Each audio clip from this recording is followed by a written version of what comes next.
ఆర్డర్లో పోయి మళ్ళీ డిసెండింగ్ ఆర్డర్కి వచ్చింది. ఆ డిసెండింగ్ ఆర్డర్లో ఉన్న సమయంలో మా యొక్క ఉద్యమ కమిటీ ఒక నిర్ణయం తీసుకుంది.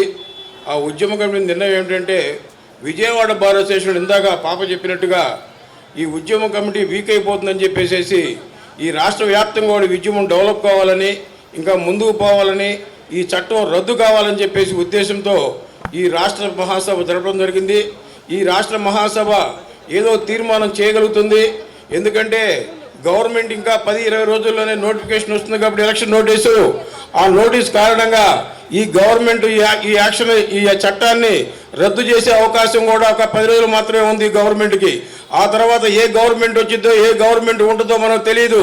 కాబట్టి ఈ 10 రోజుల్లోనే మనం ఈ చట్టాన్ని రద్దు చేయాలనే ఉద్దేశంతో ఈ చట్టాన్ని గవర్నమెంట్కి తెలిసొచ్చే విధంగా మనం యాక్షన్ తీసుకోవాలంటే రోజు మనం నిరాహార దీక్షలు, రిలేలు ఇవి చేసినా కూడా దున్నపోతు మీద వర్షం పడితే ఎలా ఉంటుందో ఈ గవర్నమెంట్ కూడా అదే విధంగా చల్లగా ఉంది తప్పితే ఏ విధమైన మార్పు లేదు. ముఖ్యంగా కక్షిదారుల్లో 2 రకాలు ఉన్నారు.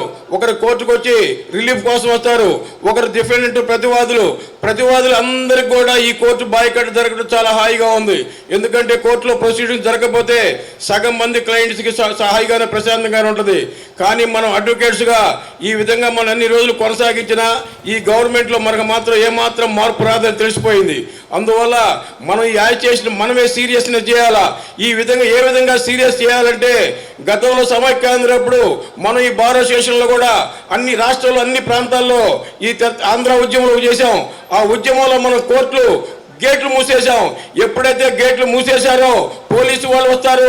పోలీసు వాళ్ళు వచ్చినప్పుడు గవర్నమెంట్ కూడా ఎందుకు వచ్చారు, పోలీసులు ఒక సీరియస్నెస్ వచ్చింది. ఏ సీరియస్నెస్ లేకుండా మనం రోజు బాయ్కాట్ చేసి కూర్చుంటే ఏమీ జరగదు. అందువల్ల సమయం తక్కువ ఉంది కాబట్టి, సమయం మించిపోలేదు కాబట్టి ఈ తక్కువ సమయంలో ఇన్ని రోజులు చేసిన ఒక ఎత్తు అయితే ఈ 10 రోజుల్లో మనం చేసే ఉద్యమం చాలా గొప్పగా ఉంటుంది. అందువల్ల ఈ కమిటీ కానీ ఈ సమావేశం కానీ ఒక నిర్ణయం తీసుకోవాలా. మనమే సీరియస్నెస్ పెంచాలా, తగాద మనమే పెంచాలా, మనమే తగాద పడాలా. ఎప్పుడైతే మనం తగాద పడతామో ఆ తగాద పడ్డప్పుడే గవర్నమెంట్ దిగొచ్చింది. కానీ మనం ఈ ఎలక్షన్ అయ్యేదాకా మనం కోర్టులు పోకుండా ఉందాం, మనం కామ్గా ఉందాం, లేకపోతే కోర్టు వేసుకొని పని చేద్దాం, కోర్టు లేకుండా పని చేద్దాం, లేకపోతే పక్కోడు పిటిషన్ ఇద్దాం. ఈ విధంగా చేస్తే మాత్రం మన ఉద్యమం సక్సెస్ కాదు, అసలు ఇది ఉద్యమే కాదు. ఎందుకంటే కేవలం కోర్టు పోకుండా ఉండటం అనేది ఒకటి ఉద్యమం. ఎంతవరకు ఉద్యమం అంటే ఏదో కొంతవరకు మాత్రమే. అది ఏది వాళ్ళు జడ్జిమెంట్లు రావట్లేదు, వాళ్ళు చెప్పుకుంటున్నారు జిల్లా జడ్జీలు వాళ్ళంతా కూడా మాకు పాయింట్స్ రావట్లేదు, మీరు ఏమైనా చెప్పండి అని చెబుతున్నారు. అంతవరకే పరిమితం తప్పితే మన యొక్క మొరాలకించే వాళ్ళు ఎవరు లేరు. ఏదో విధంగా యాజిటేషన్ అంటే ఫిజికల్ ఫోర్స్ లేకుండా యాజిటేషన్ ఎప్పుడు జరగదు. మన మీద ఫిజికల్ ఫోర్స్ రావాలి. ఆ ఫిజికల్ ఫోర్స్ ఎప్పుడైతే వచ్చిందో అప్పుడే అది యాజిటేషన్ గుర్తింపు ఉంటుంది. అలాంటి ఫిజికల్ ఫోర్స్ లేకుండా వచ్చేవాడు పోయేవాడు అక్కడ నుంచోడు కూర్చోడు రాజకీయంగా వస్తుంటారు, పోతున్నారు, 4 మాటలు మాట్లాడుతున్నారు, డయాస్ మాట్లాడుతున్నారు. ఎప్పుడైతే మనం గేట్లేసి గట్టిగా నిలబడి మన మీద గవర్నమెంట్ కానీ పోలీసు వారు కానీ నిర్భయంగా మన మీదకి వచ్చినప్పుడు మనం ఎప్పుడైతే ఎదురు తిరుగుతామో అప్పుడే ఈ యాజిటేషన్ ముందుకు వెళ్ళినట్టు తప్పితే అప్పటిదాకా ఈ గవర్నమెంట్ గుర్తించదు. కనీసం ఏ న్యూస్ పేపర్ కూడా మన గురించి చక్కగా రాయటం లేదు. ఇన్ని రోజుల నుంచి చేస్తున్నాం, 60 రోజుల నుంచి. ఏవయా ఇంత జరుగుతున్నా కూడా మనం ఎంత ఒక చిన్న 3 లైన్లు వార్త అవుతుంది.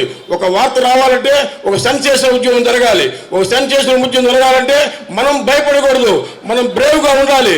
ఇప్పుడు పగిలితే ఏమైతే ఇప్పుడు పగిలినా పర్లేదు, పగిలినా పర్లేదు, వేటికైనా విరవకుండా మనం ముందు కొనసాగితే ఈ 10 రోజుల్లో ఉద్యమం ముందు కొనసాగుద్ది.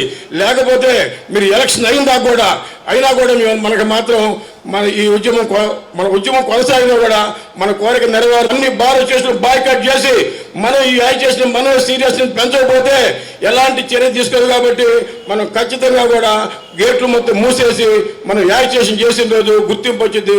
అప్పటి వరకు మనం కూడా ఈ బాయ్కాట్ కంటిన్యూ చేయాలి, సీరియస్నెస్ పెంచాలి.